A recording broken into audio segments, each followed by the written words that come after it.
Today's story is one of courage so dangerous it defied death itself, unfolding beneath the scorching skies of the Wild West. This was a place ruled by fear, prejudice, and gunfire, where one wrong step could erase a life without a trace, and it all started with a quiet act of mercy, a single choice that ignited a storm no one could outrun. Before we kick off this adventure, don't forget to hit like on the video and let us know in the comments where you're watching from. The Arizona territory unfurled endlessly beneath a sky burned copper by the late-day sun. Eliza Crowhurst narrowed her eyes against the glare, her gloved hands clenched tight around the reins of her mule, the grip of someone who knew stopping was not an option. The wagon protested every mile. Wheels creaked and groaned, throwing up pale dust that coated everything in its path.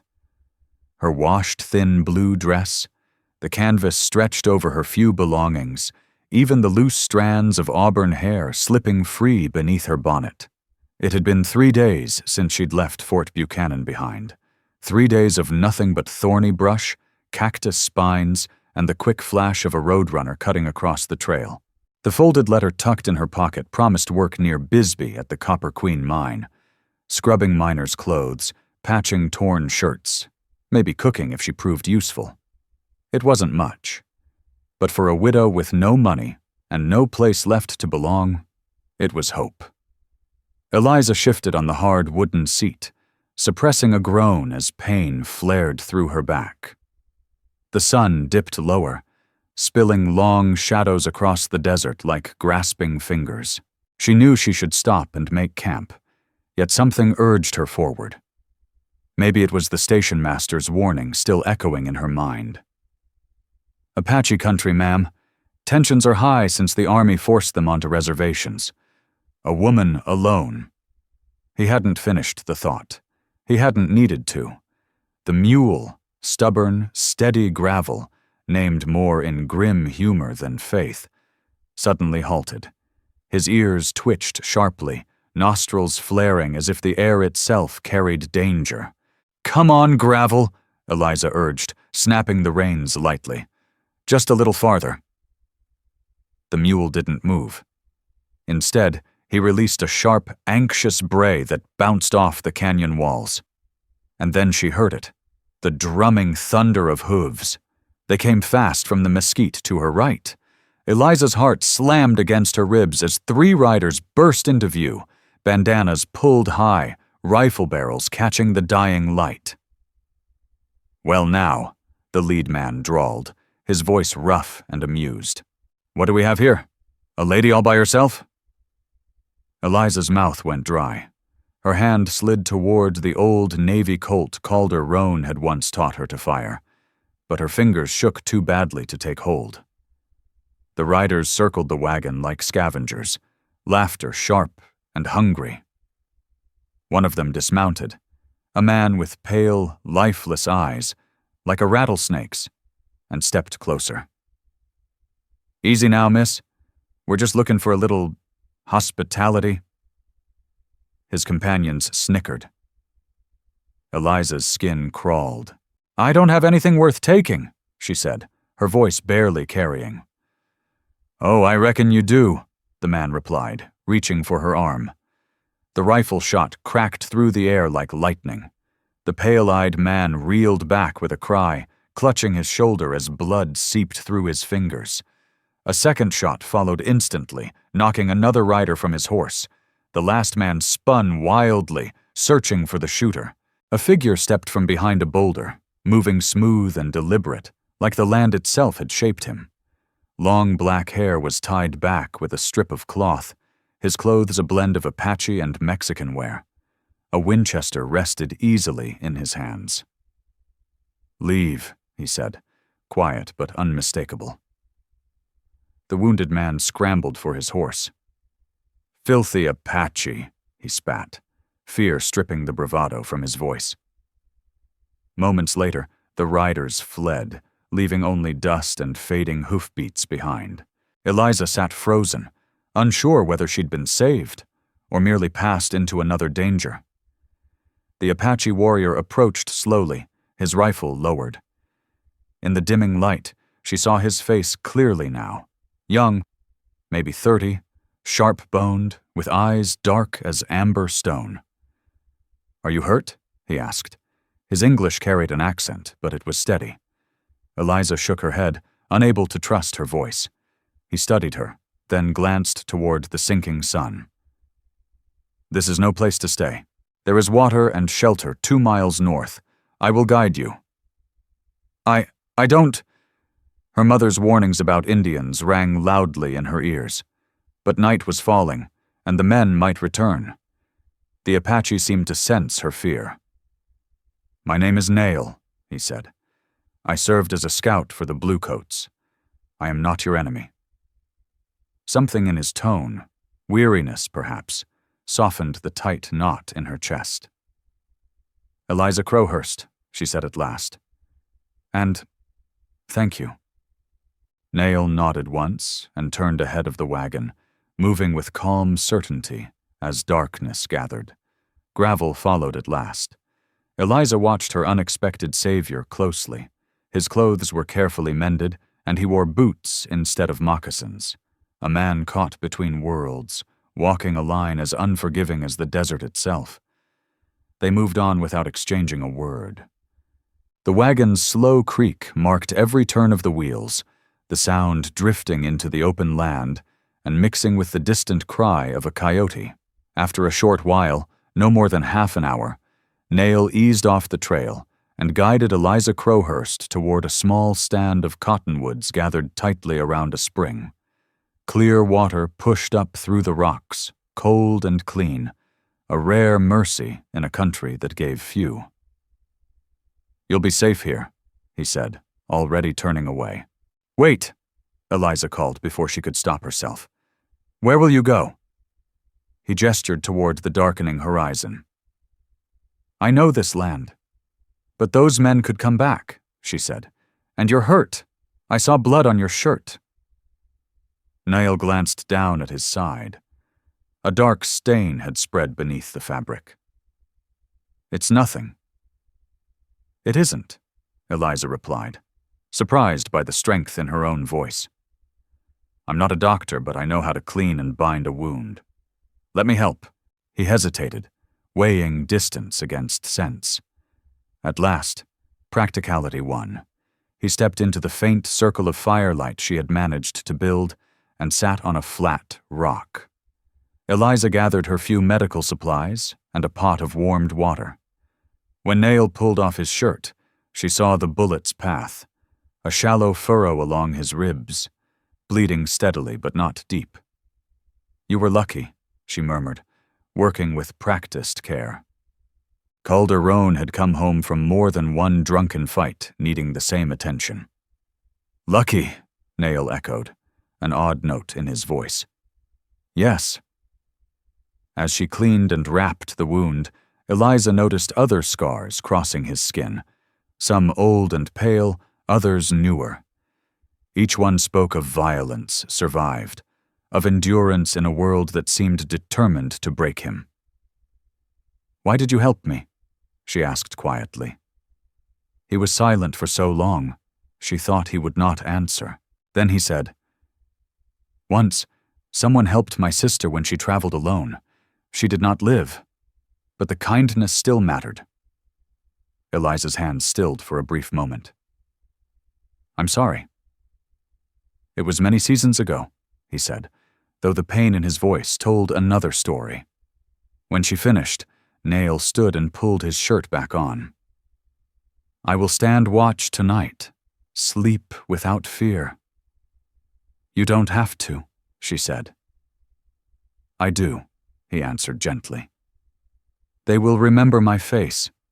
Better I know where they are." Too tired to argue, Eliza climbed into the wagon and wrapped herself in her thin blanket. Through a tear in the canvas, she could see Nail's dark outline against the stars, standing watch like something ancient. As sleep took her, she thought how strange it was that she felt safer with this Apache stranger than she had in months. Out here, civilization was little more than a fragile idea, People were just people, trying to survive another day. The desert breathed around them, wind through cottonwood leaves, insects singing, and somewhere in the darkness, a warrior guarded a widow's rest. They were both outcasts in a land that showed mercy to neither the weak nor the different. Morning light had barely crested the horizon when Eliza woke to find Noel gone. Only the faint impressions in the sand where he had stood and a small handful of mesquite beans left by the water barrel proved he had been there at all. She touched them thoughtfully. Food for the road ahead, left without word or expectation. As she readied gravel for the day's travel, her thoughts drifted backward. 2 years earlier, she had woken to find Calder Roan cold beside her, his heart finally spent after years of whiskey and bitterness. The doctor had called it quick, even merciful. What followed had been anything but. Barren woman. Edith Crow had spat at the funeral. 7 years married and not a single child. The words cut deeper with time. What use were you now? The memories pressed in as Eliza guided the wagon toward Bisbee. Vance Hallowick, Calder's brother, circling like a buzzard, hinting at ways she might earn her keep that made her skin crawl. The family lawyer's calm voice explaining that the house, the savings, everything, belonged to the Roan Trust. Without children, she had no claim. She left with what she could carry, and the old wagon Calder had won in a card game. Pride kept her from begging, but pride did not fill an empty stomach or buy shelter on cold nights. By midday, Bisbee came into view. A scatter of wooden buildings and canvas tents clustered around the raw mouth of the copper mine. The air tasted of metal and sulfur. The streets teemed with dust-covered miners, merchants shouting their wares, gamblers and confidence men drawn to money like flies. Eliza stopped at the general store, clutching the letter from Tolliver Crane, the superintendent who had promised work. The clerk, a thin man with suspicious eyes, looked her over and shook his head. "Crane's dead," he said. "Cave in 3 weeks back." Her heart sank. "Is there someone else I could speak to about work?" He laughed without kindness. "We've got plenty of women already fighting over the wash, unless you're looking for work at the Crimson Bell." He nodded toward a garishly painted building down the street, where women in bright dresses lounged on the porch, watching the world pass by. "No," Eliza Crowhurst said at once. "No, thank you." She spent the rest of the day walking from one business to the next, each refusal cutting a little deeper into her resolve. The boarding houses turned her away. No rooms for a woman alone. The restaurant had already hired someone. Even the church doors closed in her face. The minister's wife explaining in a thin, careful voice that they could not encourage women of questionable standing. By the time evening settled in, Eliza found herself standing at the edge of town, blinking back tears. Her last coins had gone toward feed for gravel. By morning she would be forced to choose. Sell the mule and the wagon, her final thread of independence, or lose everything. "You were seen with that Apache." Eliza spun around. A man in a dust-dark coat stood watching her, a sheriff's star pinned to his chest. His face was hard, the kind shaped by too many years of disappointment and suspicion. "Pardon me?" she said. "Early this morning," he went on, stepping closer, tobacco staining his gray mustache. "Someone spotted an Apache near your wagon when you rode in." Sheriff Nolan Pryor narrowed his eyes. "You know it's illegal to shelter hostiles." "He saved my life," Eliza said, lifting her chin. "Bandits attacked me on the road." "So you say." Pryor's smile held no warmth. "Funny how Apaches always seem to be nearby when trouble starts, almost like they're part of it." Heat rushed to her face. "That's nonsense. He fought them off. He was wounded." "Ma'am," Pryor cut in, "I'll give you some advice. This is a respectable town. We don't tolerate Indian lovers here. Best you move along come morning."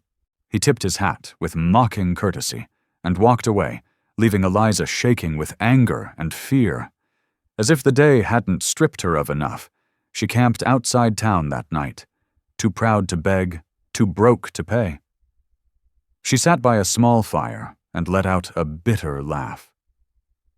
There she was, too barren for Edith Crow's world, too poor for Bisbee, now too stained by association with an Apache who had shown her nothing but decency. A sound beyond the firelight made her reach for Calder Roan's old pistol. Then a familiar figure stepped into view. Niall moved with the same quiet, deliberate grace. "You should not camp here," he said without ceremony. "The men from yesterday are in town. They are speaking to others. They talk of a woman traveling with an Apache." Eliza's shoulders slumped. "It doesn't matter. I have nowhere else to go." Niall studied her, then lowered himself onto the ground across the fire, keeping a careful distance. "You seek work?" She nodded, too tired to pretend otherwise. "I'm a widow. My husband's family cast me out, said I was worth nothing without children, without land. I thought I could start again here, but—" She gestured helplessly towards the town. "Ah." The sound carried understanding. "You are pushed to the edges, like me." "You?" Eliza asked. "But you said you scouted for the army." His smile was sharp and bitter. "I fought for the blue coats, helped them track my own people. They promised citizenship, respect." He pushed his hair back, revealing a long scar along his scalp. "When the war ended, the soldiers I saved turned on me, said an Apache is always an Apache." "And your people?" Eliza asked. "They call me traitor, say I carry the blood of our warriors." Niall stirred the fire, sparks lifting into the night. "I am neither Apache nor American. I am nothing." Silence settled between them. Two outcasts sharing the last warmth of a dying flame. At length, Eliza spoke again. "How do you survive?" "I hunt. I guide, when someone will hire me. I know places where a man can find gold, trade paths the Mexicans use." He paused. "I survive because I must." Eliza thought of the crimson bell, of the women on the porch, painted smiles stretched thin over empty eyes. And she understood. "Sometimes I wonder if surviving is worth what it costs." "It is," Niall said without hesitation. "Every sunrise is a victory over those who want us erased." The conviction in his voice, hard, unyielding, lit a small, stubborn spark in Eliza Crowhurst's chest. She swallowed. "The sheriff told me to be gone by morning." "Then we leave." Niall rose, the choice already settled. "There's a trading post 3 days north. The man who runs it, Mateo Serrano, doesn't care about skin or history, only fair trade. You could find work there." Eliza stood as well, caught between relief and doubt. "Why would you do this? Those men will follow you. Pride like theirs doesn't forget." "I wounded more than their bodies," he said. "You wouldn't reach the post alone." She started to protest, clinging to the last thread of independence she had left. But reason won out. "I can't pay you." "I didn't ask for payment." Niall was already at the wagon, testing wheels and axles with practiced hands. "We leave before dawn. Sleep now." Eliza settled into her bedroll and watched him take his place again, rifle resting across his knees. How strange, she thought, that the only true kindness she'd known in this hard country came from the man she'd been taught to fear. As sleep drew her under, Edith Crow's voice surfaced from memory. Worthless. Maybe by that world's measure she was. But out here, where survival itself was rebellion, worth was counted differently, in small mercies shared by those pushed aside. Perhaps the margins were the only places left where someone like her could breathe. Night transformed the desert. Where daylight was ruthless, moonlight softened everything into something almost unreal. Saguaro stood like ancient guardians, arms lifted toward the stars. A coyote's call drifted across the emptiness, lonely and aching. Eliza pulled her shawl tighter as they made camp near a cluster of ironwood. 3 days with Nail had taught her new rhythms: travel in the cool hours, rest when the sun ruled, read the land before it betrayed you. He taught without speeches. He pointed. "There," he said, indicating a faint trail. "Javelina passed this morning. Where they go, water follows." She learned the desert's quiet grammar. Barrel cacti leaning south, certain birds signaling water close by, the difference between dust lifted by wind and dust raised by riders. Watching him build a nearly smokeless fire from mesquite, she said, "You know this land like you were born to it." "I was," Nail replied simply. "My grandmother taught me when I was small." He didn't finish the thought. Eliza didn't press. She'd learned that his silences carried wounds too deep for easy words. That night the cold fell hard. She woke shivering, her thin blanket no match for the desert's moods. She tried to stay quiet, unwilling to seem weak, but Nail noticed. "The desert tests everyone," he said, feeding the fire. "It has no patience for pride." They sat close enough to share warmth, far enough to keep the careful distance they'd never named. In the firelight, Eliza studied his profile, steady as stone, shaped by hardship, unbroken. "May I ask you something?" she said. He nodded, eyes on the flames. "The sister you mentioned. What was her name?" For a long moment she thought he wouldn't answer. Then he said, "Ayana. It means eternal blossom." Memory weighted every syllable. "She was 15 summers when the soldiers came to move us to the reservation. She ran. He stopped, the rest left unsaid. He stopped speaking, his jaw tightening as if the words themselves cut too deep. Eliza Crowhurst waited, sensing that some memories demanded their own silence. "They caught her near Tucson," Nail went on at last. "Said she was hostile, a girl who barely reached a soldier's shoulder." A short, bitter laugh escaped him. "A rancher's wife found her afterward, tried to help, but the damage was already done. Ayana died in that woman's barn, calling for our mother." "I'm so sorry," Eliza whispered. The words felt useless the moment they left her mouth. "The woman was Lucia Morales," Nael said.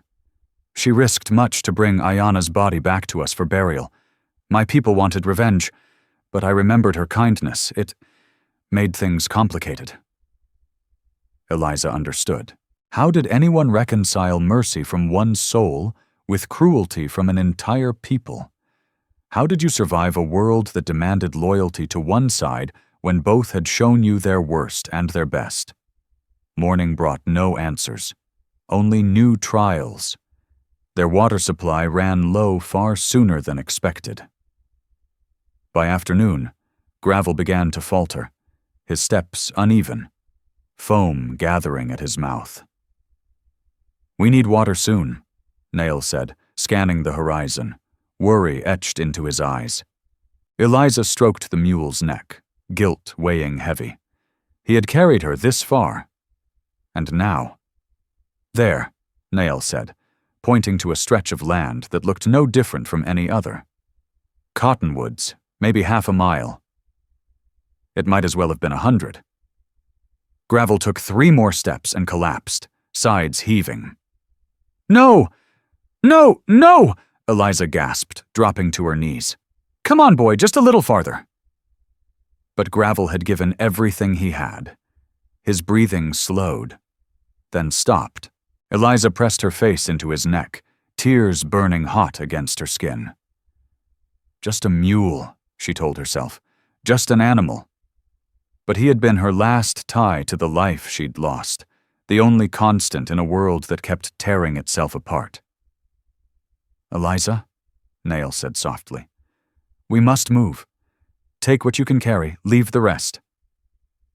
She looked at the wagon, at the few things she'd managed to keep, her mother's china, Calder Roan's books, the quilt her grandmother had sewn. How did you decide which pieces of yourself to abandon? In the end, necessity chose for her. She took spare clothes, the medicine kit, Calder's pistol, and her grandmother's Bible. Not from faith exactly, but because its pages held pressed wedding flowers and a faded photograph of her parents. Nail fashioned a pack from canvas and helped her load what they could. They left the rest beside gravel. A quiet marker of one woman's fall from respectability into survival. The cottonwoods did shelter water after all, a small spring bubbling up from red stone. Eliza drank deeply, then sank into the shade, exhaustion and grief crashing over her. I'm trapped, she said dully. No wagon, no mule. I might as well have died back there with him. Nail was silent for a long moment. Then he said, When I was 12, soldiers burned our village, homes, food stores, everything. Sacred things older than memory. He touched his chest. My grandfather told me they can take all we own, but not who we are. We carry ourselves here. His fingers brushed his temple. And here. Pretty words, Eliza said bitterly. But words don't change facts. I'm a burden to you now. You should leave me at the next town. Let me find my own end. Nail turned to face her fully. Is that what you truly think? That you are a burden? Aren't I? She shot back. You'd move twice as fast alone. You wouldn't have to worry. I would worry, he interrupted, then fell silent, surprised by his own certainty. You're not a burden, Nail said, then paused, searching for words strong enough to hold the truth. You are like ironwood. Eliza held her breath as he went on. It grows slow in hard ground. Settlers cut it, burn it, try to clear it away because it's inconvenient. But ironwood endures. Its roots run deep, and when it blooms... He nodded toward a nearby tree, its branches heavy with small purple flowers. The desert turns beautiful. Something shifted inside Eliza. A thin crack split the wall she'd built around her heart. I don't feel very enduring right now. Nail almost smiled. You lost your husband, your home, your family. You crossed dangerous land alone. You faced men who would have hurt you. You lost your wagon and your faithful animal. And still you sit here, deciding what comes next. She let out a shaky breath and managed a weak smile. When you say it that way, I sound almost heroic. Not almost. This time he did smile, and it changed his face. We rest today, travel tonight. The trading post is close now, on foot, 2 days maybe. That evening, as they prepared to move under cover of darkness, Eliza watched Niall with new eyes. He moved through the quiet rituals of survival, as if the land itself guided him, every motion calm and certain. Yet beneath that ease, she sensed the weight he carried, the loneliness of living between worlds. Nail, she said softly. He turned, moonlight catching the sharp lines of his face. Thank you for everything. I know I haven't said it properly.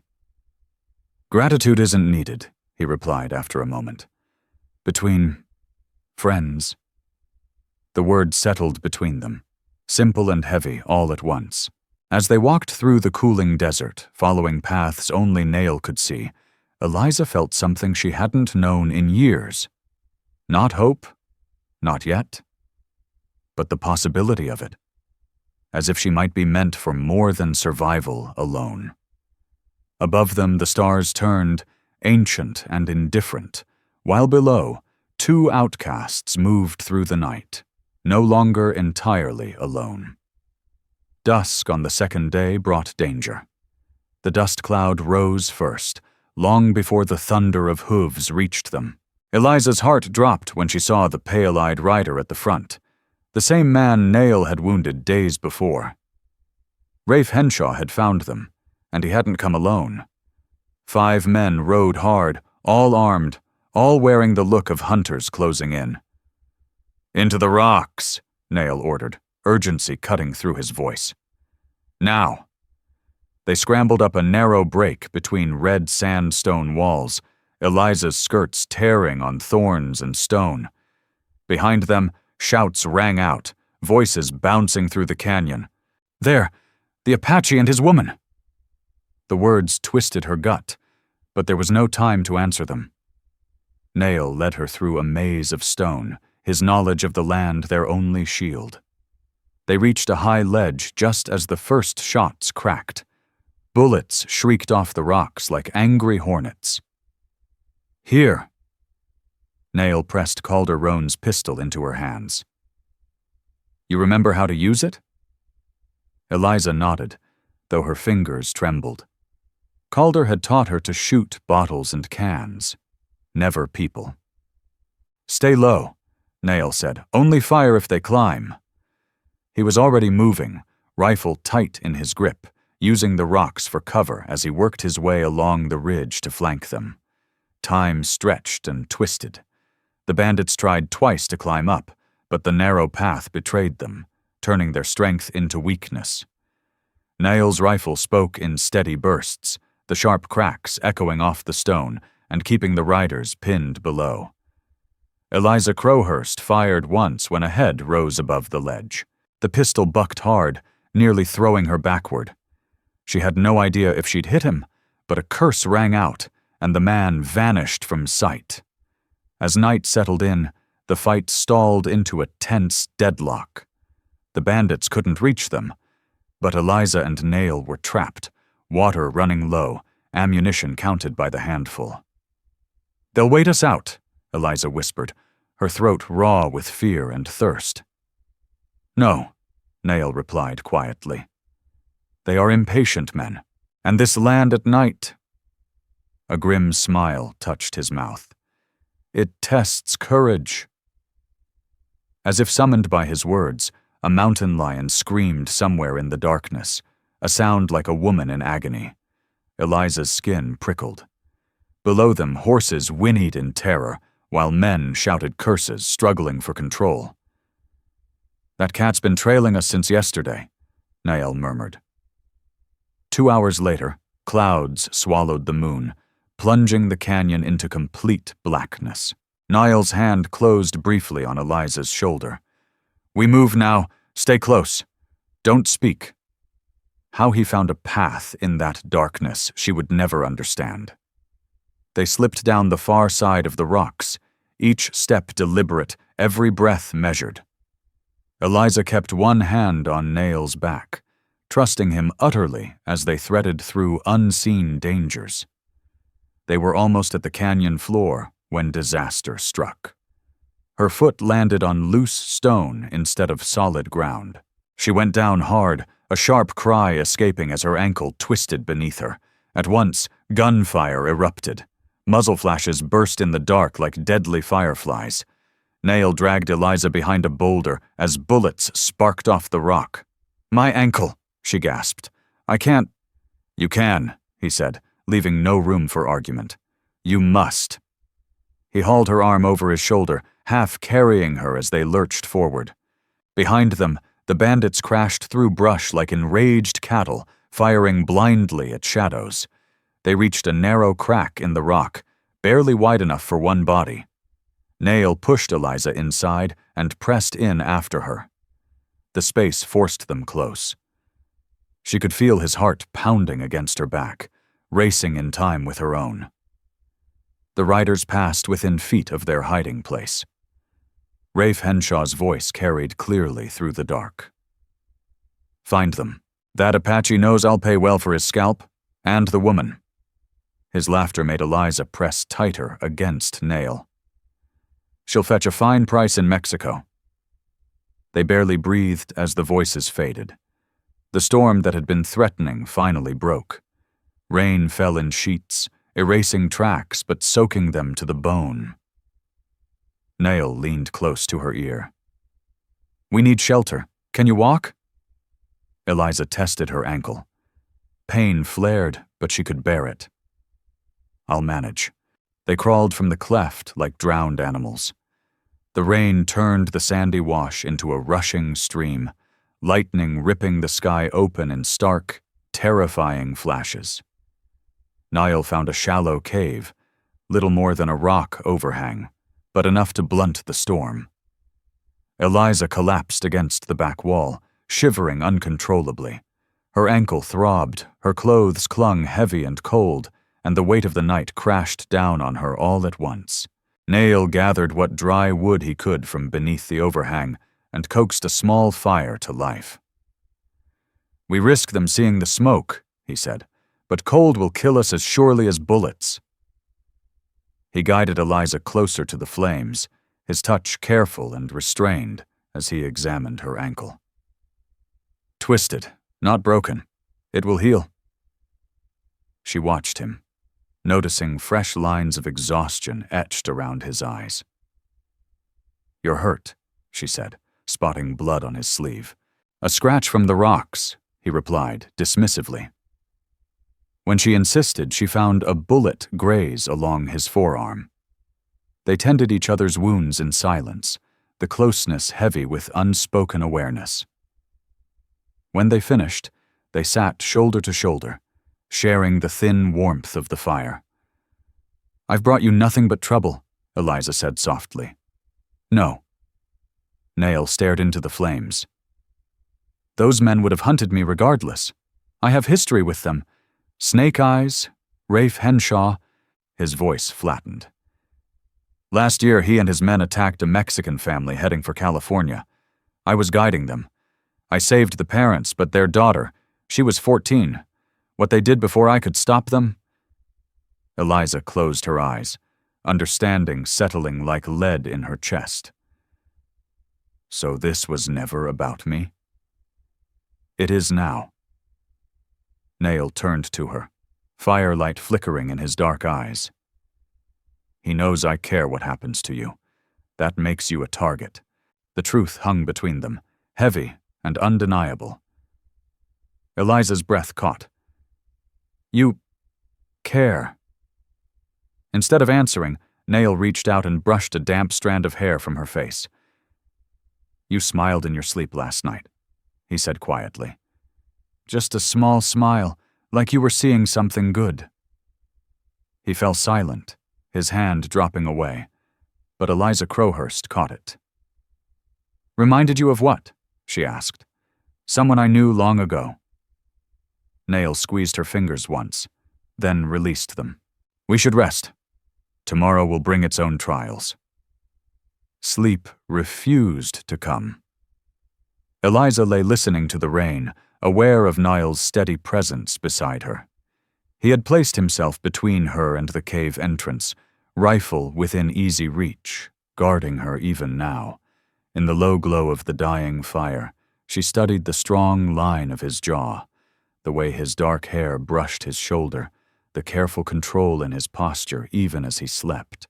When had this dangerous, unfamiliar man become the one thing keeping her steady? Near dawn, fever claimed her. Cold and damp and fear overwhelmed what strength she had left. Eliza drifted in and out of awareness, heat and chill warring inside her. A voice hovered at the edge of reality. Real or imagined, she couldn't tell. She dreamed of wildflowers, endless fields of them, purple and gold and white, stretching beneath a vast sky. Someone was bringing them to her, arms full of color in a land known only for cruelty. She tried to see his face, but the figure stayed just beyond reach, leaving only the flowers and a deep, unshakable sense of safety. You smiled in your sleep, a voice murmured gently, pulling her partway back. Was I bringing you wildflowers again? The tenderness in those words cut straight through her. She wanted to answer, to say yes, you were, you are. But the darkness closed over her once more. When Eliza woke fully, the sun hung low in the afternoon sky, slanting into the cave. Nail sat beside her, dark shadows under his eyes betraying a sleepless vigil. A cool, damp cloth rested on her forehead. Only then did she realize he'd been tending her fever. "The riders?" she asked, her voice rough. "Gone for now," he said. "The storm erased our trail." He helped her sit up, his touch careful, almost reverent. "How do you feel?" "Like I've been trampled by wild horses," she admitted, "but alive." "We protect each other," Nail said simply. "That is how one survives." Yet Eliza saw the truth in his eyes. It was no longer only survival. Somewhere between their first meeting and this moment, they had crossed an unseen line. The careful distance was gone, replaced by something deeper and far more dangerous than the men hunting them. Outside, the desert bloomed after the storm. Cactus flowers opened toward the sun, fragile and defiant. Beautiful. Treacherous. Much like what was growing between them, something rare, born in impossible ground. Morning brought no peace. Eliza woke to Nail's hand gripping her shoulder, his expression hard. Through the cave mouth, dust rose on the horizon. "Riders," she breathed. "They found us." "Not found," Nail said, already gathering what little they had. "Tracked. Rafe Henshaw knows this country. He guessed we'd hide here." They had minutes, maybe less. Eliza tested her ankle. Pain flared, but it would hold. Outside, the truth was worse than she'd feared. The riders had split, closing in from two directions, cutting off escape. "The wash," Nail said urgently, pointing to the narrow ravine carved by the storm. "If we reach the old mine shaft—" Gunfire cut him off. Bullets sparked against stone as they ran. Eliza's ankle screamed with every step. The wash shielded them, its high banks offering cover, but it also forced them forward along a single path. "There!" someone shouted. "Don't let them reach the mine!" The abandoned shaft loomed ahead, a black mouth in the hillside promising shelter. 50 yards, 40, 30. A rider appeared above them, rifle raised. Time slowed. Eliza saw his finger tighten on the trigger. Nail shoved her aside. The shot cracked. He grunted, stumbled, but kept moving, red spreading across his shirt. "No!" Eliza caught him, throwing his arm over her shoulder as they staggered the last few steps. The mine entrance yawned before them, timbers sagging, half collapsed. It was shelter. They plunged into darkness as more shots rang out behind them. "How bad?" Eliza asked, her voice shaking. Eliza strained to see Niall's wound in the thin light leaking from the mine entrance. "Keep moving," he gasped. "Deeper." They felt their way along the tunnel, hands skimming rough stone as the air grew colder and stale. Behind them, voices echoed, sharp with excitement. "They went into the mine. Then go after them." "Are you out of your mind? That shaft's been unstable for years." Eliza spotted a narrow side passage and pulled Nail into it. They crouched in the dark, barely breathing. After several tense minutes of arguing, Rafe Henshaw's voice cut through, flat, decisive. "Fine. We wait. They'll have to come out eventually. Post men at both entrances." "What if there isn't another exit?" "Then they die in there. Either way, problem solved." The voices faded. Eliza turned back to Nail, working by touch alone. Her fingers found where the bullet had torn into his side. Blood flowed steadily, warm and slick. "We need light," she muttered. "No," he said. "They'll sigh." "You'll bleed to death in the dark," she snapped, fear sharpening her voice. "I didn't come this far to lose you now." He went still. "Lose me." Her hands paused. Even in the blackness, the weight of what she'd said pressed between them. "We need to stop the bleeding," she said quickly. She tore strips from her petticoat and packed them hard against the wound. Nail's breathing grew labored, every inhale costing him. "There is another exit," he said at last. "An old ventilation shaft, but it's difficult." "Show me." They moved deeper into the mine, Nail leaning heavily on her.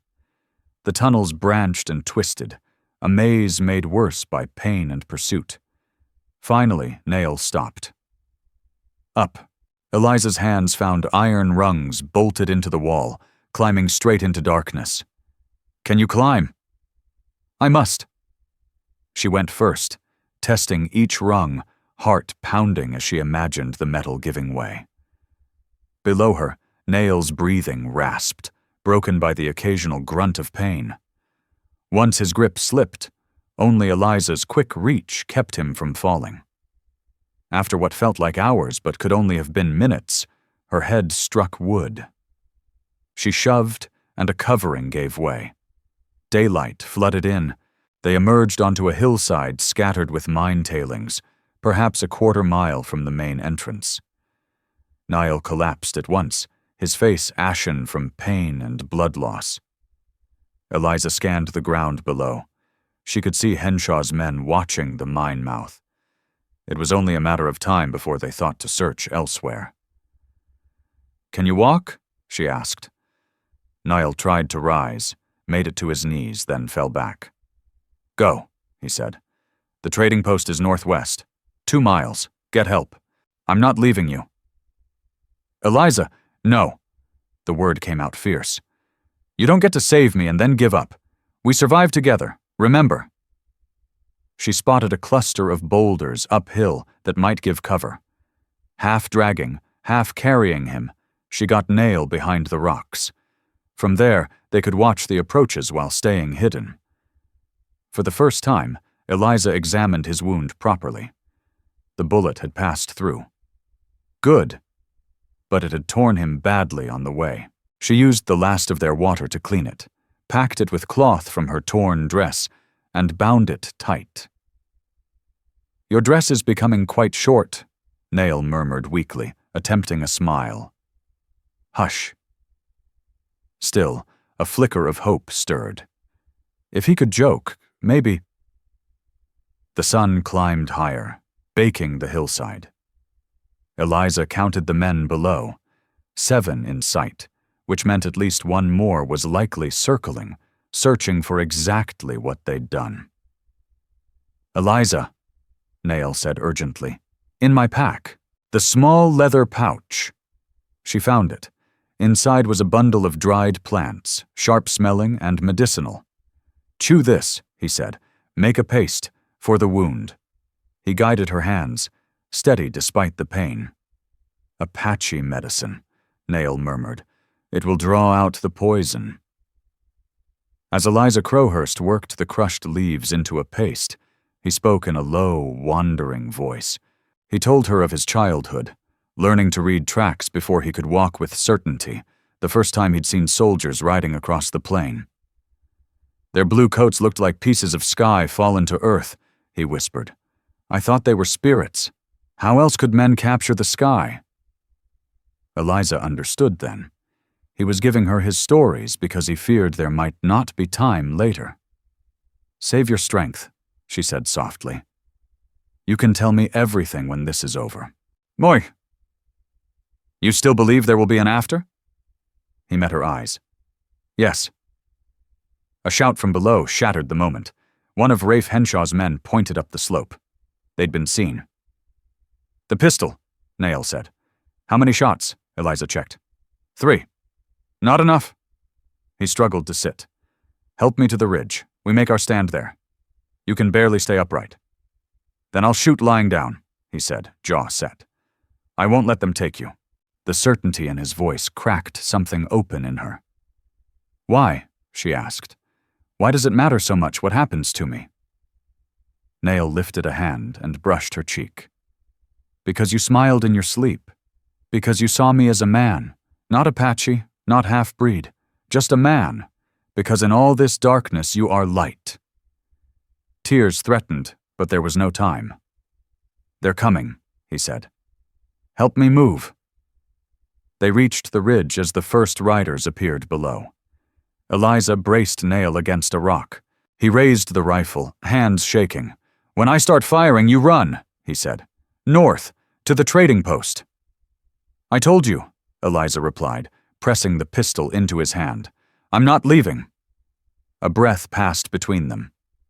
"Then we make these bullets count." The men climbed on foot now, horses left below. 6 of them, hungry and armed.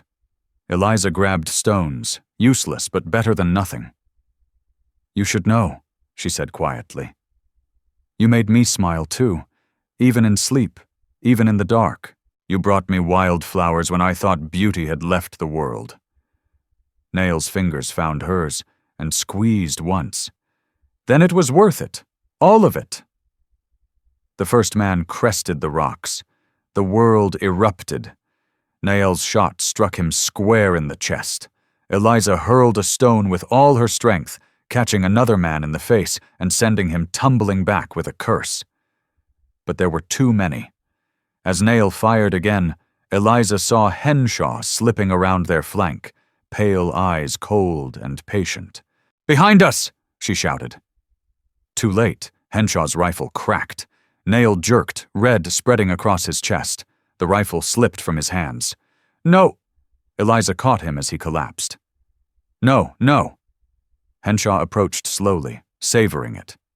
"Well now," the Apache finally falls. His gaze slid to Eliza.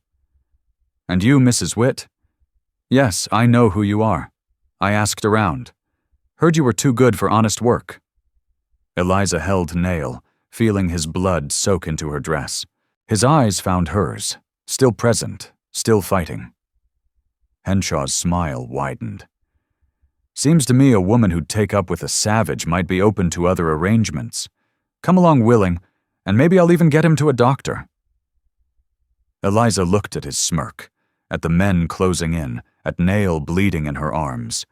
Something wild rose in her chest, cold, fierce resolve. Her hand found the dropped pistol.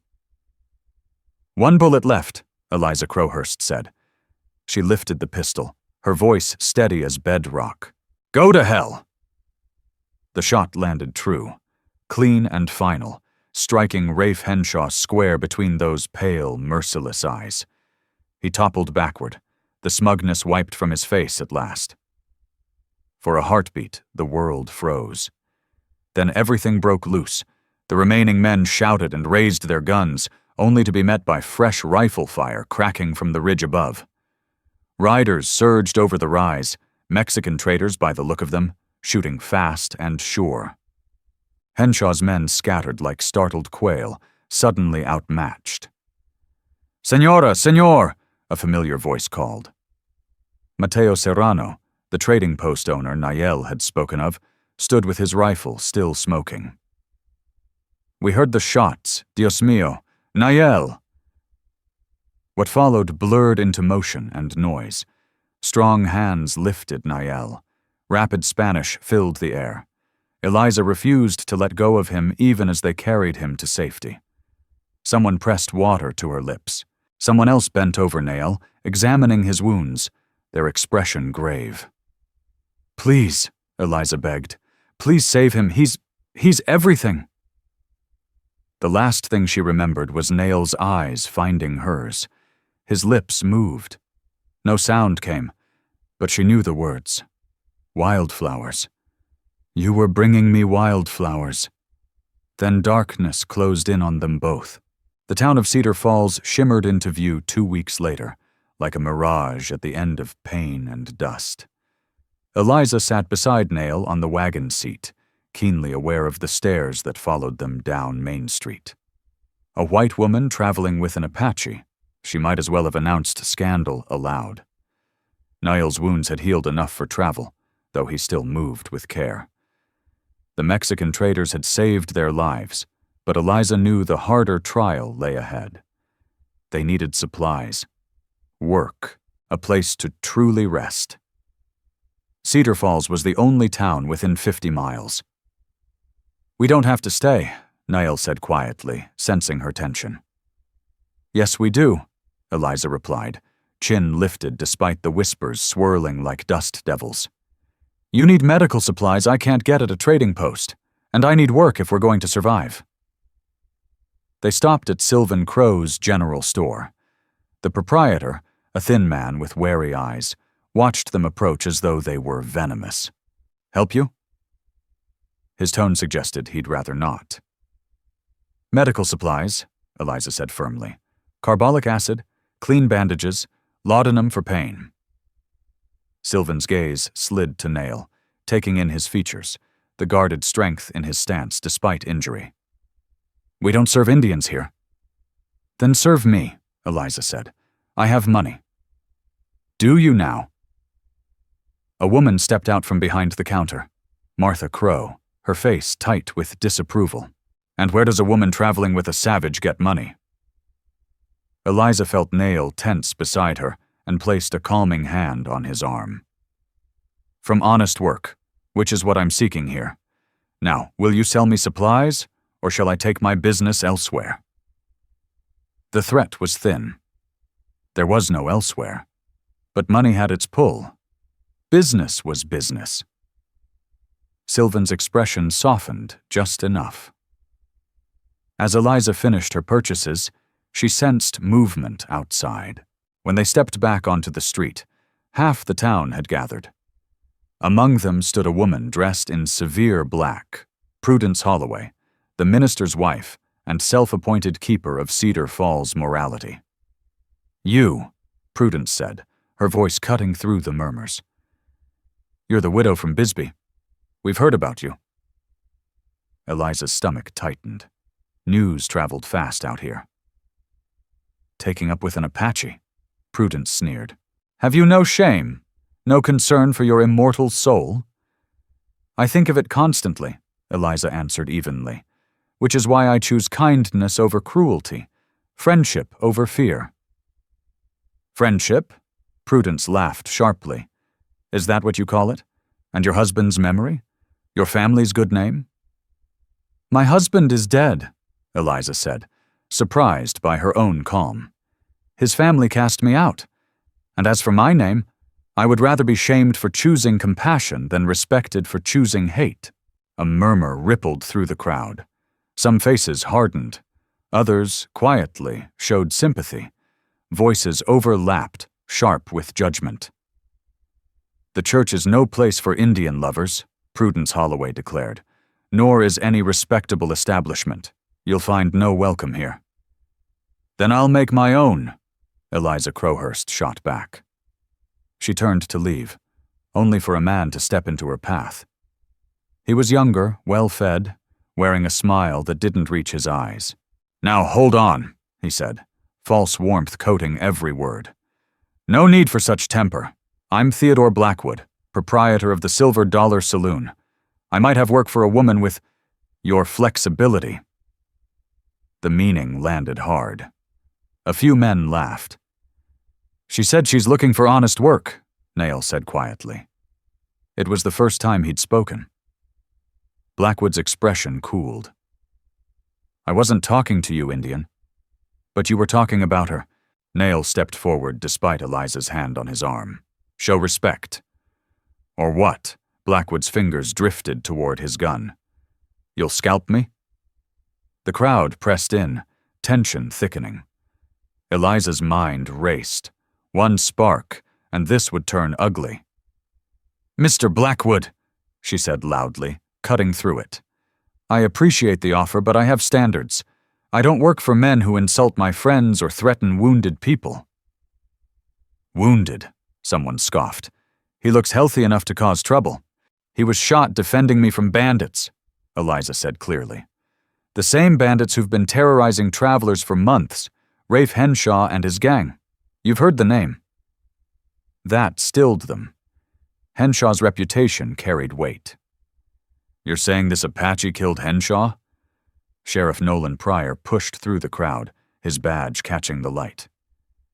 "I killed him," Eliza answered evenly. "Put a bullet between his eyes when he tried to take me to Mexico. Niall here had already been shot twice protecting me." Silence fell. Faces turned toward her, This small woman speaking so plainly of killing one of the territory's most wanted men. "That's a serious claim," Pryor said at last. "Check with Mateo Serrano's trading post," Eliza replied. "His men saw the fight. They helped drive off the rest of the Red Spur riders. They'll confirm it." The sheriff studied them both, then nodded. "I will. In the meantime," he turned to the crowd. "Seems to me anyone who rid us of Henshaw deserves thanks, not harassment. Christian charity at the very least." "They do deserve charity," a new voice said. Eliza turned to see a young woman in a plain gray dress stepping forward. "I'm Hester Blythe. I run the boarding house on 2nd Street. I have a room if you need it." Prudence rounded on her. "Hester, you would harbor these people?" "I would," Hester replied calmly. "People in need, as our Lord taught us." "The Apache can sleep in the stable," someone muttered. "He stays with me," Eliza said firmly. "We're partners. Where I go, he goes." A ripple of shock moved through the crowd. Even Hester hesitated. "Perhaps," Nail began. "No." Eliza turned to him. "I'm done with their conditions, their divisions. We stand together, or not at all." Something changed in Nail's eyes, surprise, respect, and something deeper. He nodded once. "I'm sorry," Hester said quietly. "The other boarders would leave." "I understand," Eliza said. They turned away until another voice called out, "Wait." An elderly Mexican woman stepped forward, apron dusted with soap and steam clinging to her clothes. Marisol Alvarez, who ran the laundry at the edge of town where respectable folk rarely went. "I have a room above my shop," she said in accented English. "Not fancy, but clean. And I need help with the washing."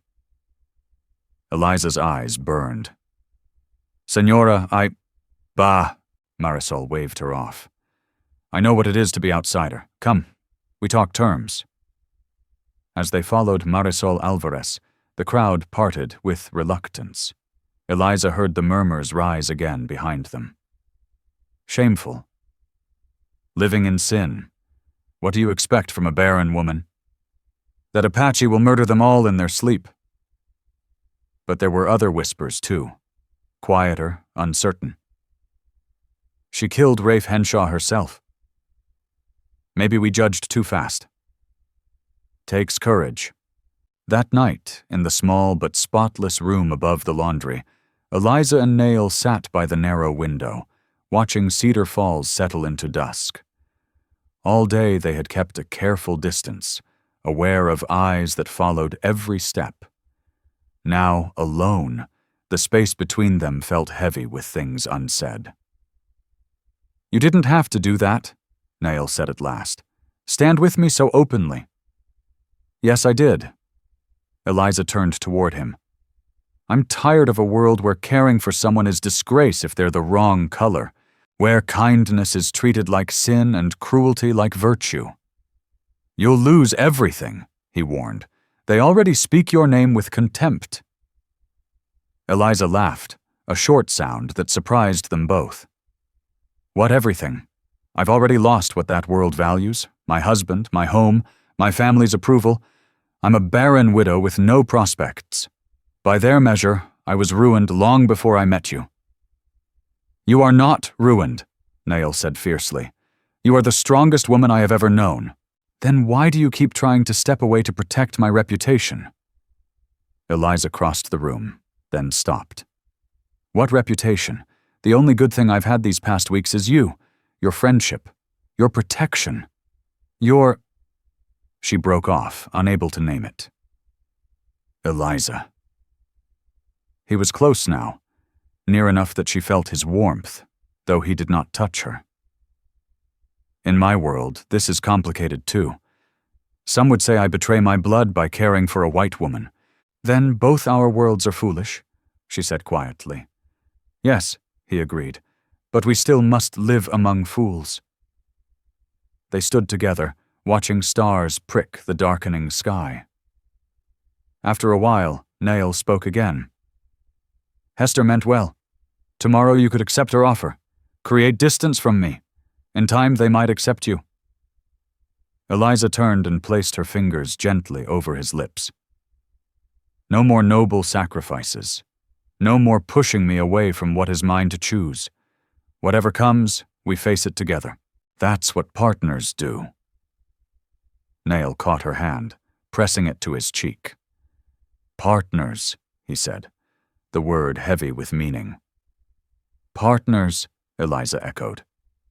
And in that quiet room above a laundry on the edge of town, two outcasts chose each other over the approval of a world that had already cast them aside. Outside, Cedar Falls slept uneasily, full of righteous judgment and whispered scandal.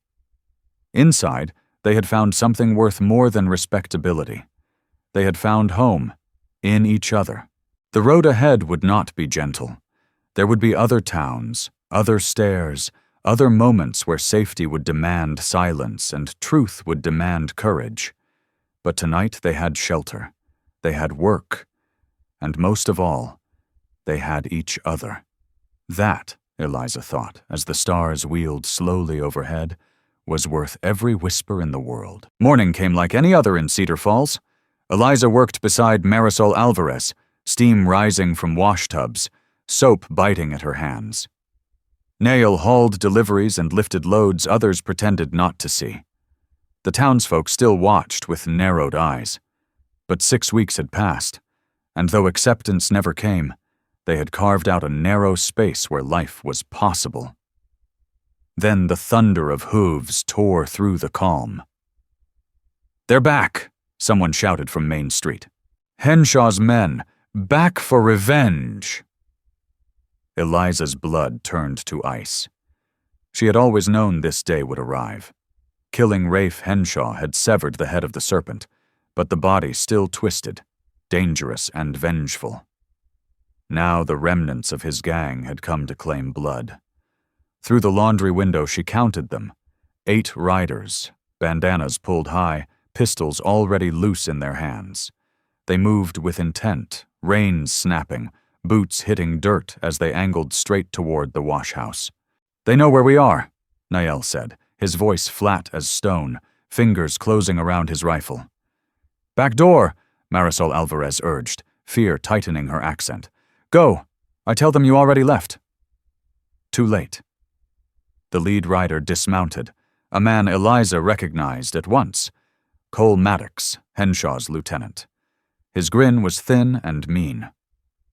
"Eliza Crowhurst," his voice rang down the street. "You and that Apache owe us dearly. Come out nice and easy, or we start burning buildings." "No," Eliza said, calm, surprising even herself. "No more running, no more innocent people hurt because of us." She stepped towards the door. Niall caught her arm. "Together," he said simply. They walked out into the open street, sunlight harsh on their faces. Nail held his rifle low but ready. Doors slammed shut. Curtains twitched. The town watched from hiding. "Well now," Maddox drawled. "The widow and her pet savage. You cost us a leader, woman. Time to square accounts." Torsen.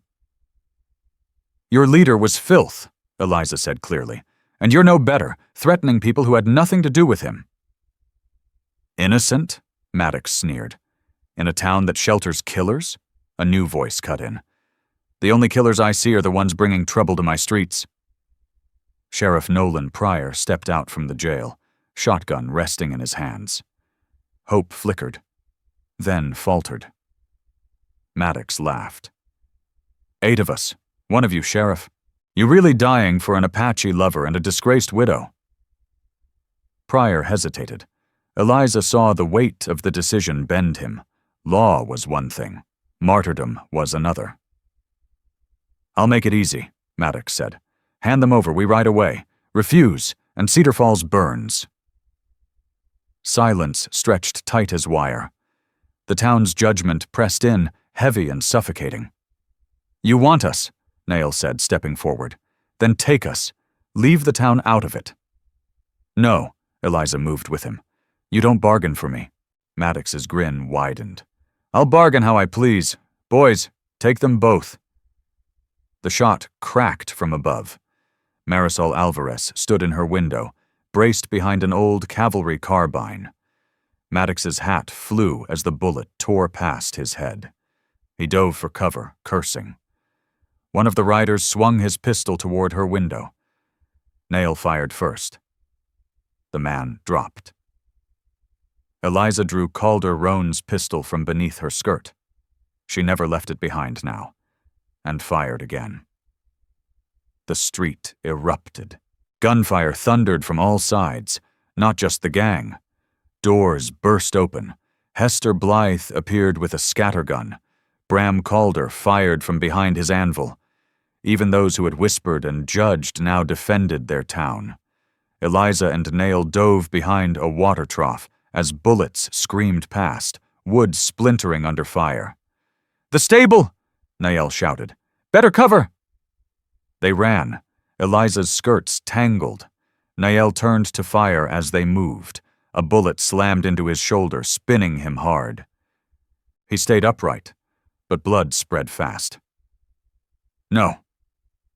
Eliza was under his arm in an instant, dragging him toward the stable doors. They burst inside, darkness swallowing them.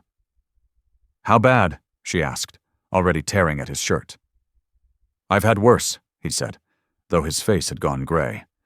Outside, the battle roared on. Sheriff Pryor's voice cut through the chaos, calling for surrender as more townspeople joined the fight. It seemed the town had reached a decision. Whatever their doubts about Eliza and Nail, they would not be ruled by outlaws.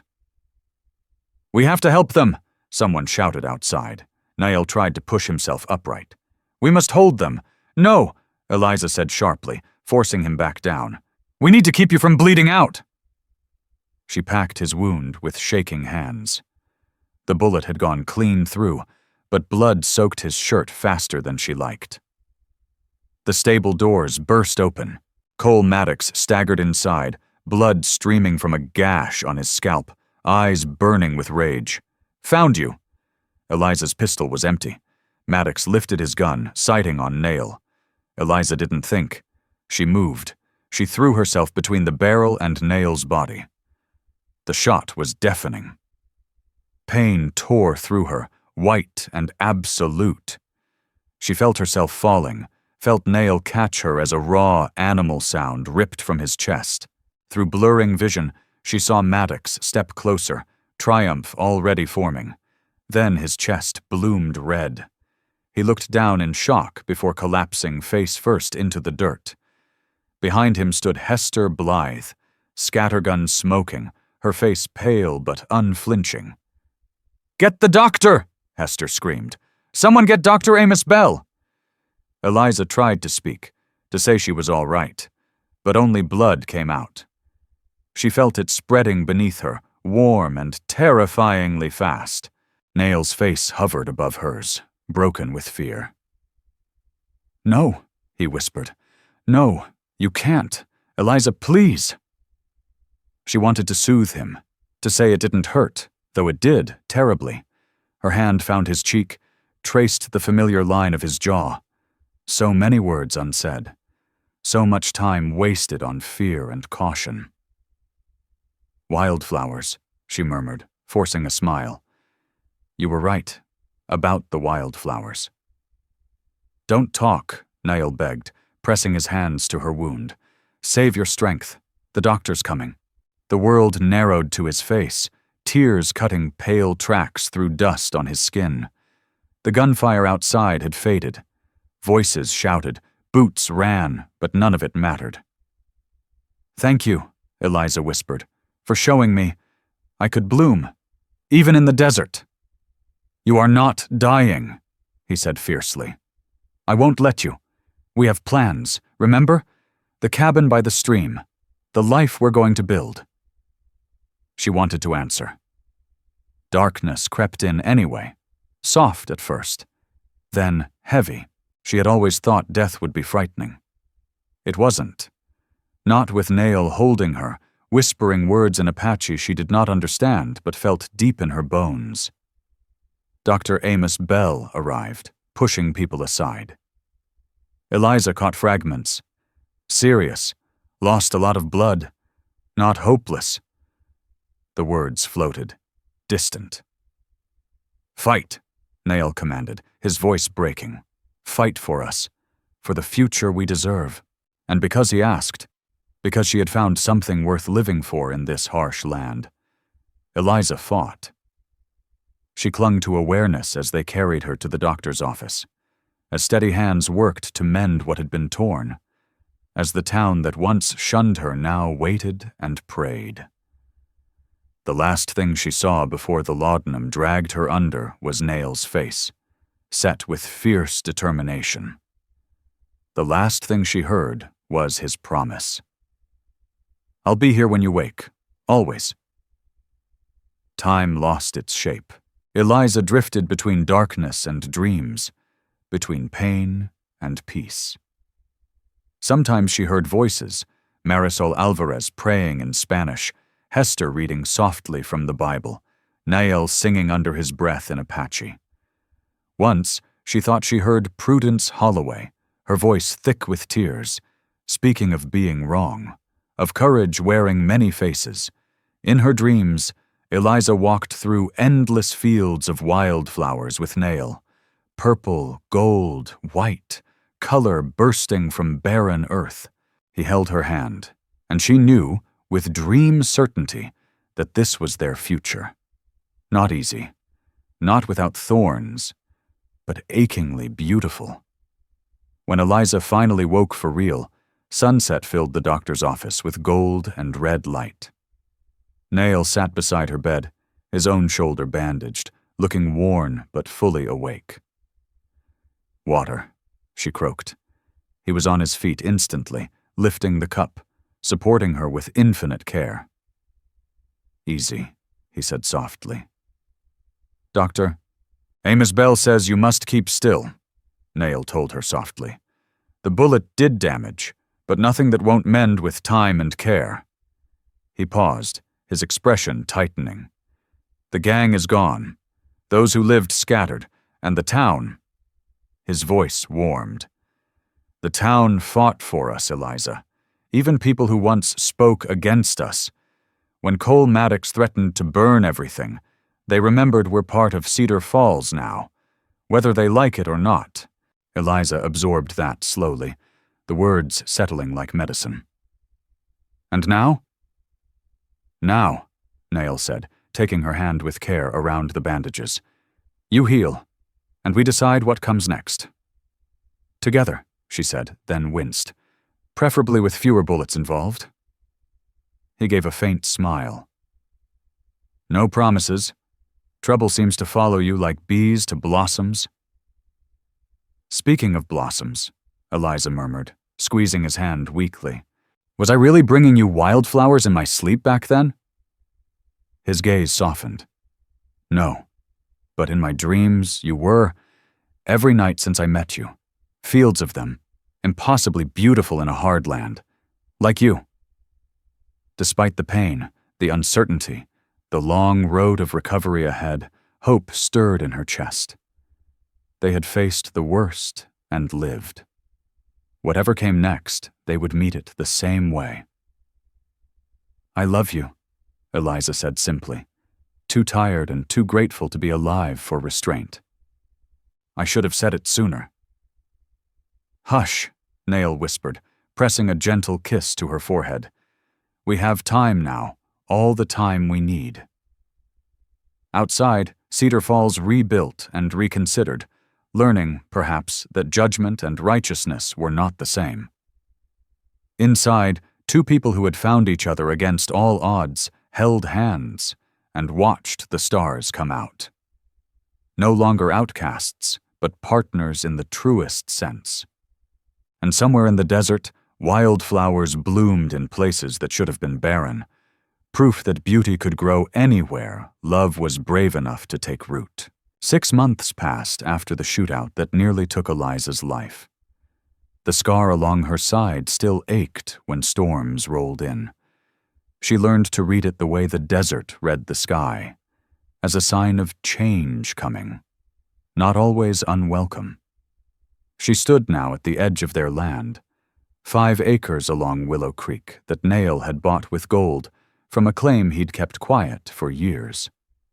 The cabin was small but sturdy, raised by his hands and her resolve. Around it, against all sense, a garden thrived. Corn and beans planted the Apache way, mingled with the hardy vegetables she had coaxed from stubborn soil. "You're thinking too hard again," Nail said, coming up from the creek where he'd been watering the horses. His shoulder still troubled him on cold mornings, but like her, he carried his scars without complaint. "I'm just amazed," Eliza said.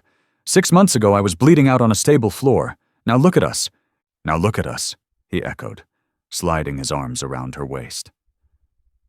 They stood together as the sun painted the mountains rose and gold. Healing had taken time, not only of flesh but of spirit. Some nights Eliza woke gasping, feeling phantom blood on her hands. Some days Nail fell quiet, wrestling old ghosts, but they healed as they lived now, together. The town changed too. The fight forced Cedar Falls to look at itself, to ask whether prejudice was worth dying for. Some hearts stayed shut. Prudence Holloway still crossed the street to avoid them. But others opened in ways Eliza hadn't expected. Hester Blythe came often now, bringing borrowed books and tidings from town. Sheriff Nolan Pryor tipped his hat with real respect when Eliza and Nail rode in for supplies. Even a few of the miners had begun hiring Nail as a guide, finally admitting that knowledge of the land mattered more than old prejudice. "The letter came while you were in the garden," Nail said one afternoon, drawing an envelope from his pocket. Eliza knew the handwriting at once. Isla Roan, the only member of her late husband's family who had ever shown her gentleness. Her fingers shook as she opened it. "Dear Eliza," she read aloud. "Word has reached us of your circumstances. Mother is, of course, scandalized, but I wanted you to know that I understand. Love arrives in forms we never expect. Calder would want you happy, and if you ever come east, you will have welcome in my home. Your sister in spirit, if not in law, Ila." Eliza pressed the letter to her chest, blinking hard. After years of being cast aside, even this small kindness felt enormous. "Would you go?" Nail asked quietly. "Go?" Eliza turned fully toward him. "Leave this. Leave you. She offers what you cannot." "Respectability," he said softly. "A return to your world." Eliza cupped his face in both hands. "My world is wherever you stand. When will you believe that?" He caught her wrists, holding them against his chest so she could feel his steady heart. "The world will always make this hard for us." "Then the world is blind," Eliza said fiercely, "because I have never seen more clearly than when I look at you." Hoofbeats cut the moment short. Eliza tensed as a rider came hard up the path, old fears flaring, but it was Bram Calder, grinning like a boy. "Nail, Mrs. Crowhurst," he called, reining in. "Wanted to be the first to tell you." He swung down, dust swirling. "Town council met last night. They're offering you the deputy sheriff position, Nail. Pryor says he needs someone who knows the territory, speaks Apache and Spanish.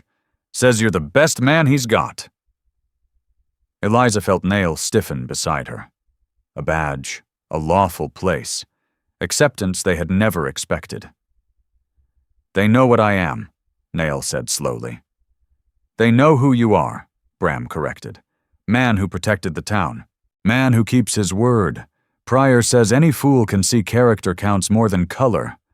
After Bram rode off with Nail's promise to think on it, they climbed the low rise overlooking the valley. Wildflowers covered the slope, as if the desert had hoarded all its beauty for this single place. "Deputy Sheriff Nail," Eliza said, testing the sound. "It suits you." "It would mean staying," he said. "No more wandering, no leaving when things turn hard." "Things are always hard," Eliza replied. At least here we have friends. Support. A chance to build something lasting. A home, Niall said. We already have that, she corrected, threading her fingers through his. What we'd be building now is a future. They sat among the flowers, planning. If Niall took the post, they could add on to the cabin. Maybe another room for... Eliza stopped herself. Niall noticed at once. What is it? Nothing. Foolish thoughts. Tell me. She sighed. Dr. Amos Bell says the shooting, the damage. It's unlikely I'll ever have children. She forced a brittle smile. Another way I fail at being a woman, I suppose. Niall was silent for a long time. My people believe family is more than blood, Niall said at last. It is choice, commitment, a shared purpose. He rested his forehead against hers. You and I, we are family, complete as we are. But you would want, Eliza began. I want you, he cut in gently. Whole, alive, joyful. If children come, they will be welcomed. If they do not, then we are enough. He smiled faintly. More than enough. Eliza leaned into him, watching the sun sink behind their land, the sky burning amber and rose.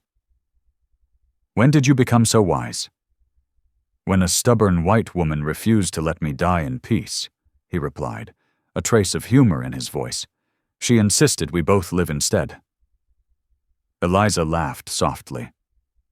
The most inconvenient thing I've ever done. And the best, Niall said. As the first stars appeared, they walked back to the cabin. Tomorrow, Niall would accept the deputy position. There would be resistance, those who bristled at an Apache wearing a badge, those who still whispered about their bond. But they would meet it the way they always had. Together. Inside, Eliza lit the lamps while Niall fed the fire. Ordinary tasks, made sacred by the simple fact that they were alive to do them. He turned suddenly. Eliza, that first night, when you asked why I helped you. She remembered. You said someone helped your sister. That was true, he said, but not the whole truth. He faced her fully. When I saw you, alone, terrified yet still fighting, I recognized something. A strength that would not break, only bend until it found a new shape. He gestured towards the window, where moonlight touched the rocks. Like wildflowers growing from stone. Impossible. Yet there. And now? Eliza asked softly. Now I know I was right, he said. You bloomed, Eliza, in the harshest ground. He paused. We bloomed. She crossed the room and took his hands. Neither of us would have survived alone. No, he agreed, drawing her close. We needed each other. We still do. Outside, a coyote lifted its voice to the moon. Once that sound had frightened Eliza. Now it felt like belonging. The desert night wrapped around their cabin. Vast, unforgiving. Beautiful. You know what I realized? Eliza murmured against his chest. You were wrong that night in the cave. Oh? He said. You said I smiled in my sleep and asked if you were bringing me wildflowers again. She pulled back to meet his eyes. But you had it backward. I wasn't receiving them. I was bringing them to you. She smiled. Every dream, every quiet joy. I was gathering beauty, saving it for when we would meet. His eyes shone. Eliza. We were always meant to find each other, she continued. Two people pushed to the margins, written off by the world. But margins are where wildflowers grow best, at the edges, in forgotten places, wherever there is just enough hope for roots to take hold. He kissed her then, and it tasted like promise, like tomorrow, like 1,000 small rebellions against a world that said they should not exist. When they finally drew apart, both were smiling. So what now, Mrs. Crowhurst? Nail asked lightly.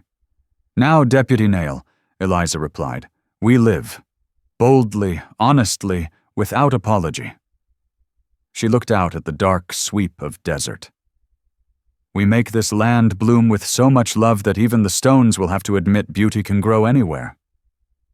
Especially, Nail said, in the harshest ground.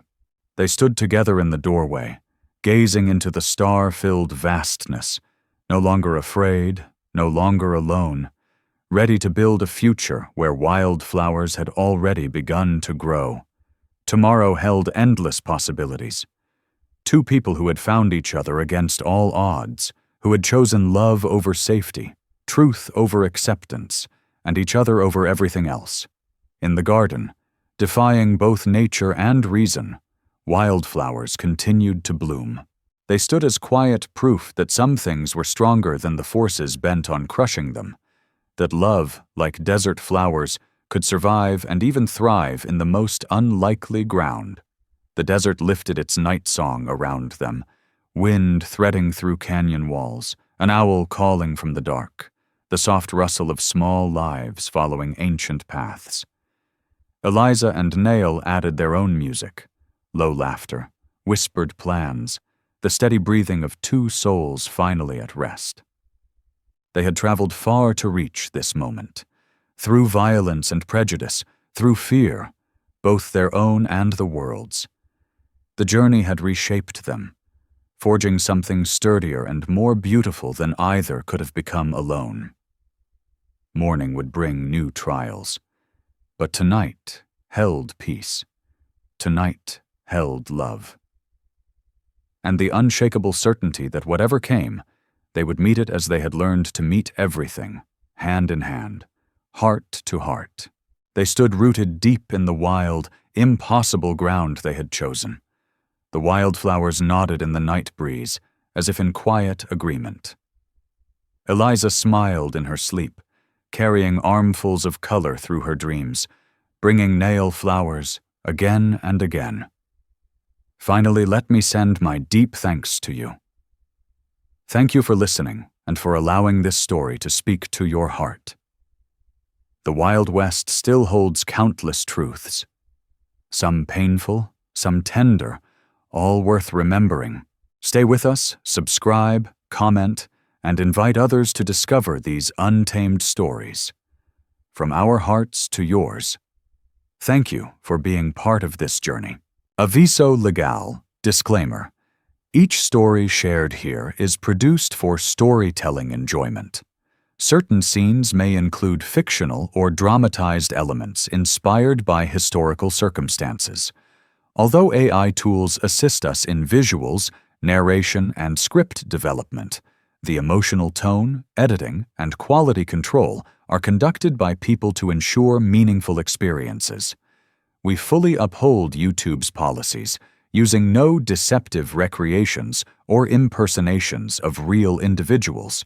All creative resources are properly licensed.